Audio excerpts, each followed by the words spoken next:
بسم اللہ والصلاة والسلام علی رسول اللہ اما بعد الدرس السادس الصلاة علی النبی صلی اللہ علیہ وسلم فضائلها وفوائدها چھٹا درس نبی اکرم صلی اللہ علیہ وسلم پر درود و سلام پڑھنا، اس کے فضائل اور فوائد کا بیان۔ پیارے حبیب صلی اللہ علیہ وسلم رحمت للعالمین ہیں، ساری دنیا کے لیے رحمت بنا کر بھیجے گئے ہیں، لہٰذا آپ صلی اللہ علیہ وسلم امام الموحدین ہیں، امام المتقین ہیں۔ آپ صلی اللہ علیہ وسلم ساری دنیا کے لیے خیر ہیں، بھلائی ہیں، اسی لیے آپ نے لوگوں کو صحیح راستے سکھائے، سیدھا راستہ بتایا چلنے کا، اللہ تعالیٰ کی عبادت کا طریقہ بتایا۔ ہم لوگ نہیں جانتے تھے، نبی اکرم صلی اللہ علیہ وسلم کے ذریعے اللہ تعالیٰ کو پہچانا، اسی لیے اللہ تعالیٰ نے ہمیں حکم دیا ہے کہ ہم نبی اکرم صلی اللہ علیہ وسلم پر صلاۃ و سلام پڑھیں۔ اللہ تعالیٰ نے فرمایا ان اللہ وملائکتہ یصلون علی النبی یا ایہا الذین آمنوا صلوا علیہ وسلموا تسلیما۔ یقیناً اللہ تعالیٰ اور اس کے فرشتے اللہ کے نبی صلی اللہ علیہ وسلم کی تعریف فرماتے ہیں اور دعا کرتے ہیں، اے ایمان والو تم بھی اللہ کے نبی صلی اللہ علیہ وسلم پر صلاۃ و سلام پڑھتے رہو، بھیجتے رہو۔ لہٰذا اللہ تعالیٰ کا صلاۃ پڑھنا نبی صلی اللہ علیہ وسلم پر، فرشتوں کے درمیان آپ کی تعریف کرنی ہے، اور فرشتوں کا صلاۃ پڑھنا نبی صلی اللہ علیہ وسلم پر آپ کے لیے دعا کرنی ہے۔ اور ہم لوگوں کا نبی اکرم صلی اللہ علیہ وسلم کا، انسانوں کا اور جنوں کا پیارے نبی صلی اللہ علیہ وسلم پر صلاۃ و سلام پڑھنا بھی اللہ کے نبی صلی اللہ علیہ وسلم کے لیے دعا کرنی ہے۔ پیارے نبی صلی اللہ علیہ وسلم نے فرمایا، انس رضی اللہ تعالیٰ عنہ راوی ہیں اور امام احمد نے اس حدیث کو روایت کیا ہے، من صلی علیہ صلاۃ واحدۃ صلی اللہ علیہ 10 صلوات وحط عنہ 10 خطیئات۔ جو ایک مرتبہ نبی صلی اللہ علیہ وسلم پر درود پڑھتا ہے، اللہ تعالیٰ 10 مرتبہ اس پر رحمتیں نازل فرماتے ہیں اور 10 اس کی خطائیں معاف فرماتے ہیں۔ اور اسی طرح پیارے حبیب صلی اللہ علیہ وسلم نے بیان فرمایا، لا تجعلوا بیوتکم قبورا ولا تجعلوا قبری عیدا وصلوا علی فإن صلاتکم تبلغنی حیث کنتم۔ تم اپنے گھروں کو قبرستان نہ بناؤ اور میرے قبر کو عیدگاہ نہ بناؤ، مجھ پر درود و سلام پڑھتے رہو، تمہارا صلاۃ پڑھنا ہمیں ہر جگہ پہنچایا جاتا ہے، تمہارا صلاۃ و سلام ہمیں ہر جگہ پہنچایا جاتا ہے۔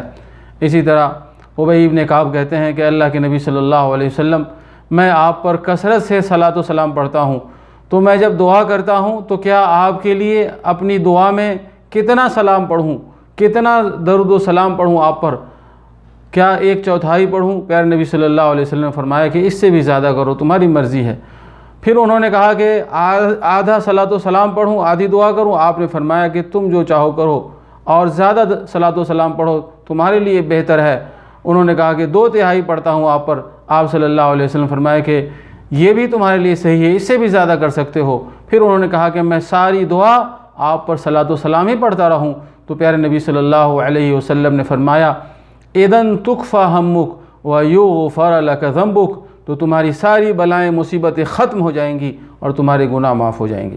لہٰذا پہلا فائدہ یہ ہے صلاۃ و سلام پڑھنے کا کہ اللہ تعالیٰ کے حکم کی تعمیل ہے۔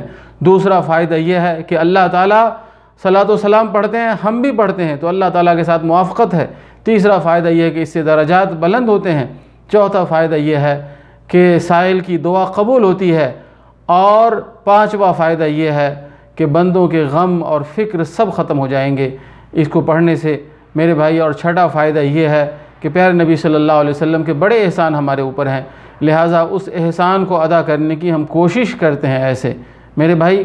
تو یہ ہے نبی اکرم صلی اللہ علیہ وسلم پر درود ابراہیم کا جو صیغہ ہے وہ بہت اہم ہے، جو ہم نمازوں میں پڑھتے ہیں۔